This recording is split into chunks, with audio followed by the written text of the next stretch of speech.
Welcome to Amazing HUAYI, a program dedicated to sharing the remarkable stories of Chinese Americans.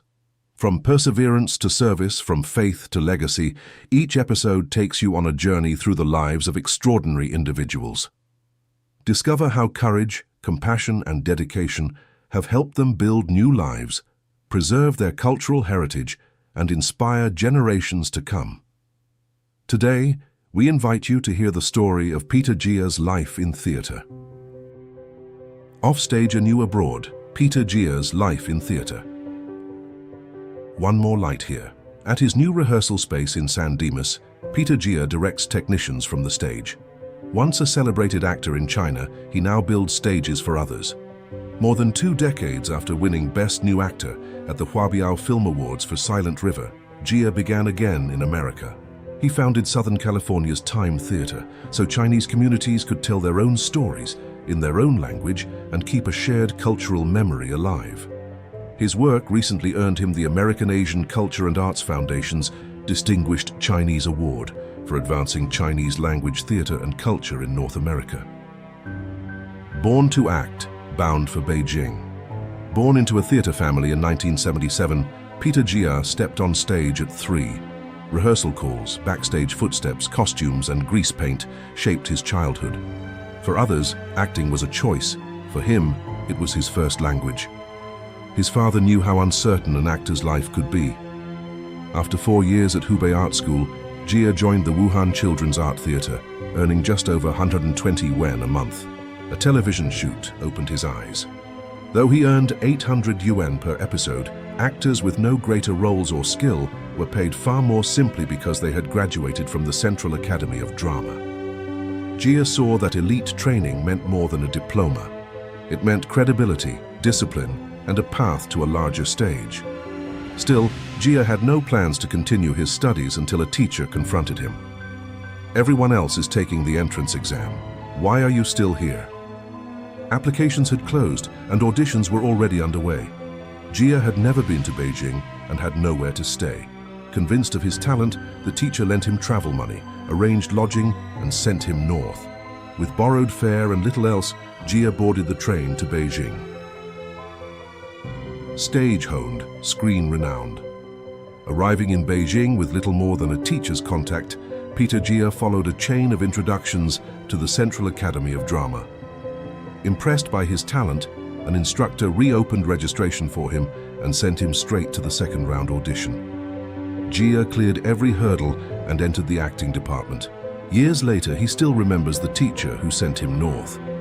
That unplanned journey carried him not only to Beijing, but onto a far larger stage. While still a student, Jia starred in Silent River and won Best New Actor at the China HUAYI Film Awards, national recognition that put him on the industry's radar and opened new doors. After graduation, he joined leading national performing arts companies and moved between stage and screen. From Chinese-style Divorce, Bing Feng, and The Rebel Princess, to the stage play Once Upon a Time in China, he explored family, war, history, and contemporary life, becoming a familiar face to audiences. On the set of Zuo Zhuang, he met Beijing Dance Academy alumna Xiao Yandong. They later married. Leaving the screen, returning to purpose. At the height of his fame, Peter Jia resisted back-to-back productions and commercial endorsements. "Everything comes at a price," he said. He preferred roles he believed in over income he did not need. At his busiest, he spent more than 300 days a year on set, moving from one production to the next. Home became a place to exchange winter clothes for summer ones. Scripts, hotels, and sound stages consumed his life. He had reached the top of television, yet watched the market produce more scripts than meaningful roles. Some characters vanished from memory. Lines from Once Upon a Time in China stayed with him for years. So he began to ask why he acted at all. He did not leave because work disappeared, but because he still had the freedom to choose. He no longer wanted to spend himself on stories he did not believe in. Film freezes a performance. Theater grows with the actor. A line spoken at 30 carries a different weight at 50, and no 2 nights are ever the same. "Theater is more like life," Jia said. That belief planted the seed for Time Theatre.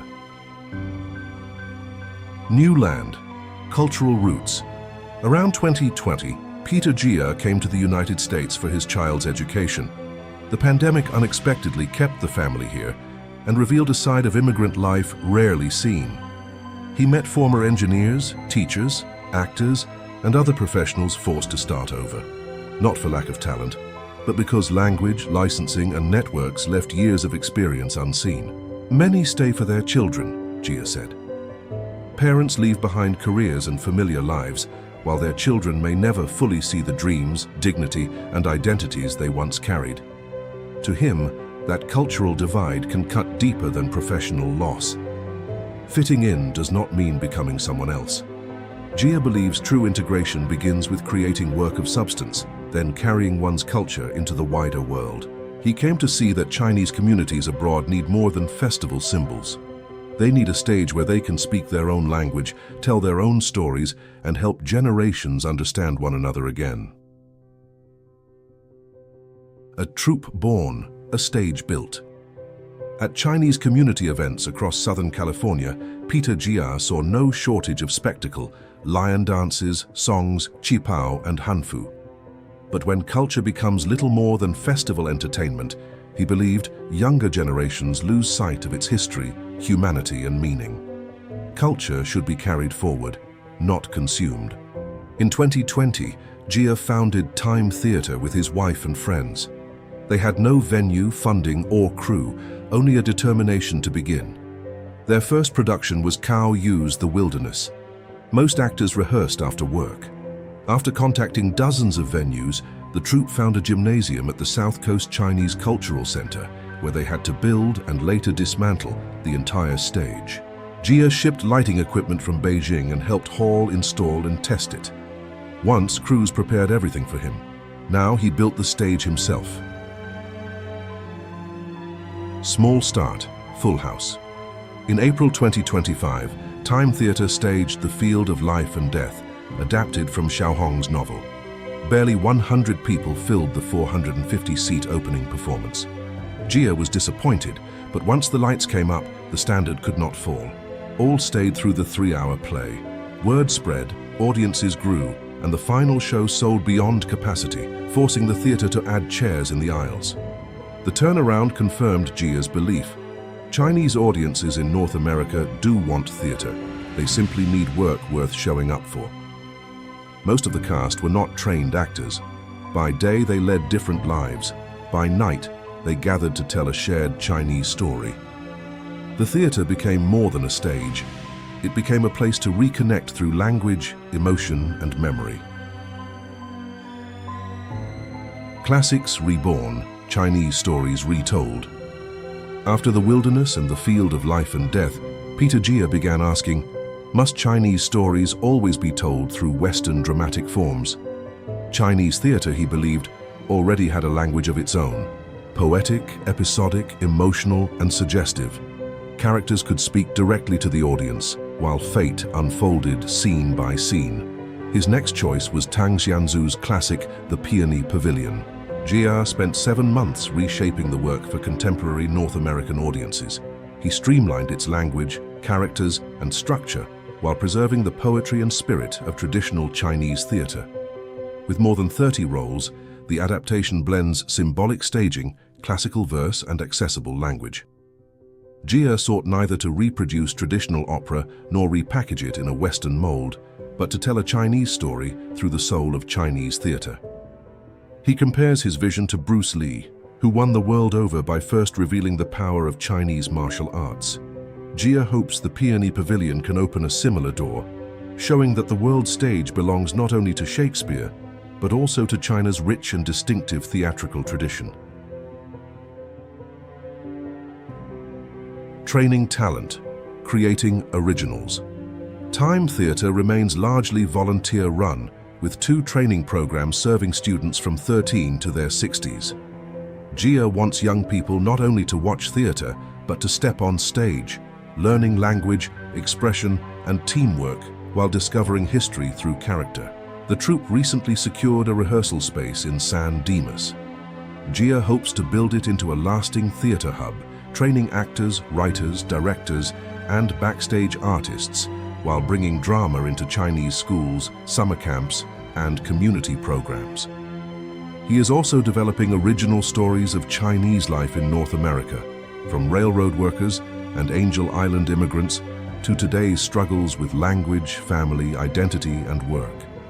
Rather than dwell only on hardship and discrimination, he wants to show how people caught between cultures reclaim dignity, agency, and selfhood. For Jia, theatre must do more than reenact history. It must look through the past and illuminate the present. Uniting forces, building the future. Time Theatre was founded to preserve Chinese culture through drama, unite Chinese communities abroad, and carry cultural memory forward. Jia hopes to connect theatre, music, dance, martial arts, and other cultural groups, sharing talent, audiences, and resources to build a larger stage together. A performance vanishes when the curtain falls, yet its echo remains. Jia envisions more than a theatre, an ecosystem where art, education, and community sustain one another, allowing language, memory, and culture to take root far from home.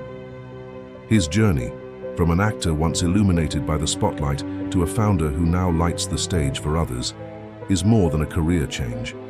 It is a renewed choice about theatre, culture, and the meaning of life. One more light here. This time, Jia hopes to illuminate not only a stage, but a path for Chinese communities in North America to move forward together, and for Chinese culture to keep growing. We hope each story brings you inspiration, encouragement, and a deeper appreciation for the lives and legacies of Chinese Americans, allowing the light of culture to continue shining across generations. Amazing HUAYI is produced by the South Coast Chinese Cultural Center. Thank you for joining us. Be sure to follow, share, and stay connected as we continue to bring you more inspiring stories from the Chinese American community. Until next time, thank you for being with us.